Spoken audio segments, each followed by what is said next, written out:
Expatriate Americans, including U.S. citizens living in Israel, face unexpected tax bills on their overseas business interests under repatriation rules Congress intended to apply to corporate giants like Apple and Google, not individuals.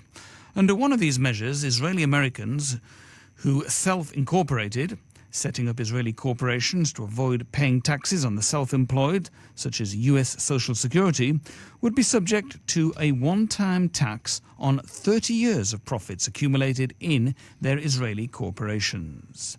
Reporter Nomi Segal heard more from Monty Silva, a U.S. tax attorney and senior counsel at Eitan Mechulal Sadot in Herzliya Pituach. The new tax reform has imposed not only the repatriation tax, but another tax also called GILTI, which I'll really allude to very shortly.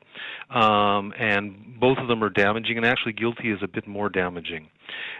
Specifically, the taxes address expats, meaning citizens and green card holders living abroad. We'll specifically look at Israel.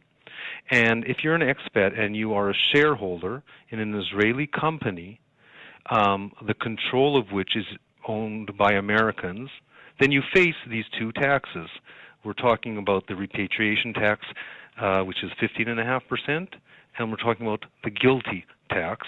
We'll start with the repatriation tax. So if you are an American living here or a green card holder and you own shares in an Israeli corporation, then you are subject to that 15.5% repatriation tax, which is a tax on all the profits that have accumulated in the corporation for the last 31 years, from 1986 to 2017. Just to drive that home, every American lawyer in Israel, every American CPA, doctor, dentist, consultant, or business person who's running a real estate business or a shoe store who lives in Israel and runs even the smallest business through an Israeli corporation is now personally responsible for that 15.5% tax on 30 years' worth of accumulated profits. That's quite an amount of money.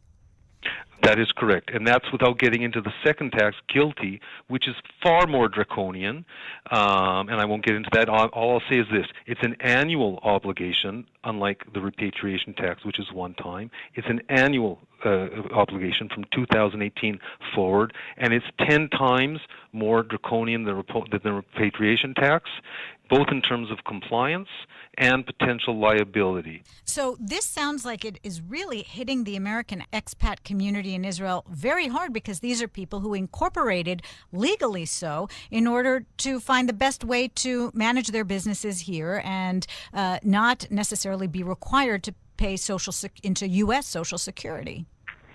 I think the best way to answer that question is in terms of the impact is, why did the Jerusalem Post put this story on the front page 3 days ago and give it a big chunk of the first page?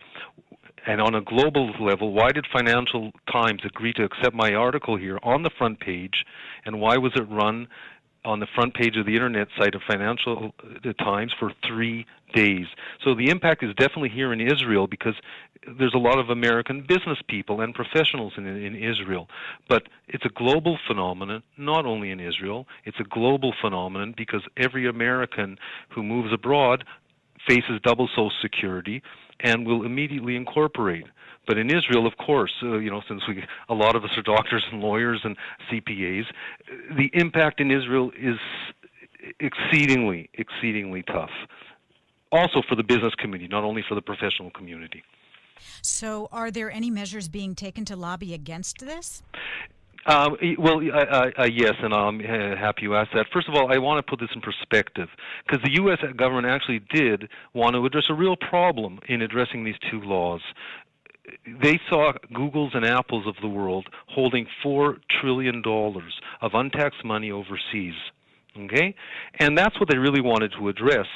And I think probably justifiably so. And now we see Apple bringing all this money back and opening up companies. It's a good thing what they did. The problem is that until I raised it in Financial Times, no one in the world realized that it impacts us expats with companies the same way it impacts Google and Apple, and from the first dollar.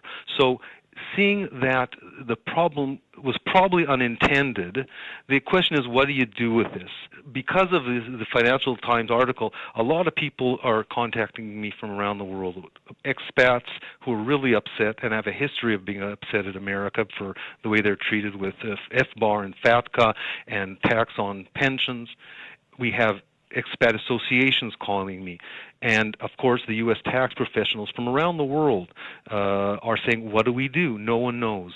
So while I have developed solutions to solve these things, my real passion is how to change the law or have the IRS adopt regulations that exempt expats from these taxes.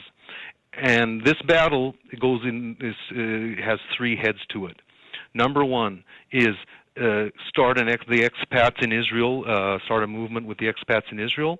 Israel, as I said, has a very large expat community that's impacted. And, of course, the Israel-America ties are very strong and close, which is quite important. Number two is retain the best tax lobbyists we can in D.C., and I'm going to be there in the beginning of March to finalize those things, because there's a difference between work and effective work, protest and effective protest. There has to be a very close coordination between what we do in Israel and globally and making sure that it is the right thing to do in terms of impact in D.C. And the third is, once the spark starts in Israel, to really take it global. And the article and the networks of different Israelis here in Israel who are stakeholders in this battle, they all have very good networks. So to bring this to your listeners, I'm asking each one of you who hears this to consider joining in this we'll call it Tax Startup Nation, which is going to start here and spread around the world, and we'll win it because for three reasons. Number one, expats were never intended to be impacted by these laws. Number two, it messes with lawyers and CPAs and doctors, middle-class people who know their rights and they know how to fight for their rights. And three, because it's totally discriminatory. My U.S.-based counterpart, who's a lawyer through a company, he's not subject to these crazy laws of Google and Apple. So it is, and the basic concept of similar law and for similar situation is totally violated here. So I really do believe that Mitzion Tetzeh Torah, and that we have something that we can really fight for and win. And it'll certainly, in the meantime, be a very challenging tax season for all of these American expats. Oh, you have no idea how much that is true.